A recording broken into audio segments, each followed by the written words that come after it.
साथ किया है। आज इस देश को धूल में मिलाकर दो वनवासी भिखारियों के चरणों में जाकर बैठ जाओ। जिंदगी याद रखो, जो स्वयं अपने हाथों अपनी कीर्ति को धूल में मिला देता है, देवता भी उसका सम्मान नहीं करते और कहेंगे कि मृत्यु के डर से रावण ने हार स्वीकार कर ली। हाँ, उनकी शक्ति से तुम भयभीत लग रहे हो। तुम्हारा मन और शरीर दोनों थक गए हैं। जाओ अपने महल में जाकर विश्राम करो। यह युद्ध रावण का है और रावण इसे अकेला ही लड़ लेगा। रावण का मार्ग स्थिर हो चुका है, उसे अपमान और अपयश का नया मार्ग मत दिखाओ इंद्रजीत।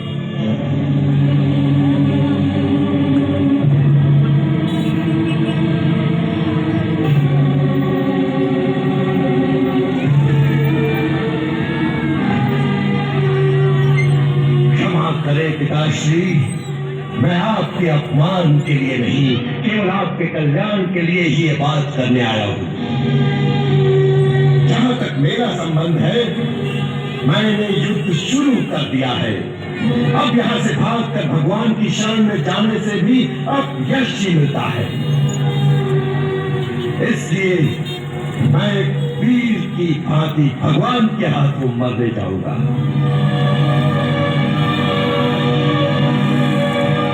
जो पिता से मुक्त होकर जाते हैं, भगवान भी उनका आदर नहीं करते।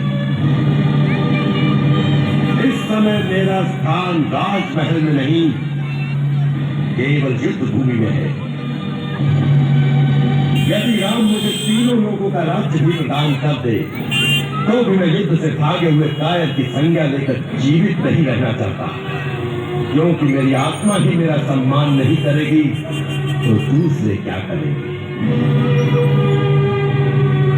मुझे आशीर्वाद दीजिए कि यदि मेरी मृत्यु भी लिखी है, तो मैं एक वीर की भांति अपनी आन के साथ इस प्रकार मरूं कि राम भी मेरी वीरता की प्रशंसा में नतमस्तक हो जाए।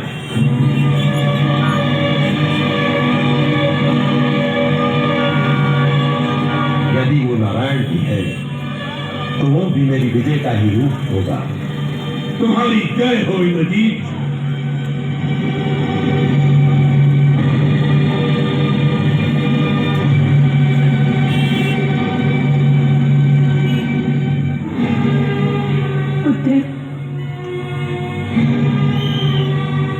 यदि तुमने उन्हें पहचान भी लिया है कि वे स्वयं भगवान हैं, तो तुम अकेले ही उनकी शरण में चले जाओ। मुक्ति के पथ पर प्राणी अकेला ही जाता है। ये अवसर तो किसी विरले को ही मिलता है।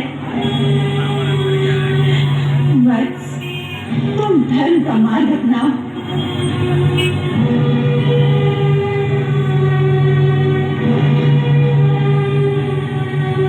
माता, जो पुत्र अपने पिता से विमुख होकर पिता को शत्रुओं में अकेला छोड़कर मुक्त होने जाता है, उसका देवता तो क्या, भगवान भी आदर नहीं करेंगे।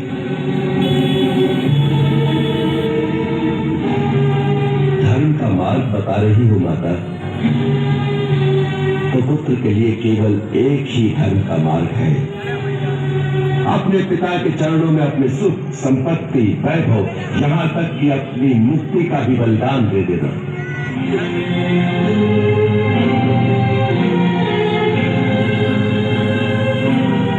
स्वयं राम ने भी यही आदर्श सिखाया है। माता, मुझसे कोई भूल हो गई हो तो क्षमा कर देना।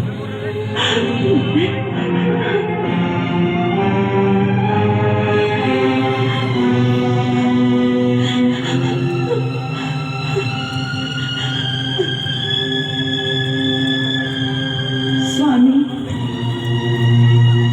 कर्तव्य पथ पर जा रहे हो, मैं रोकोगे नहीं, परंतु जाते जाते केवल एक बार मेरी ओर देख लेते तो कोई क्षति तो न होगी। नहीं सुलोचना, मैं डरता था कि कहीं तुम्हारे अश्रु देखकर जाए।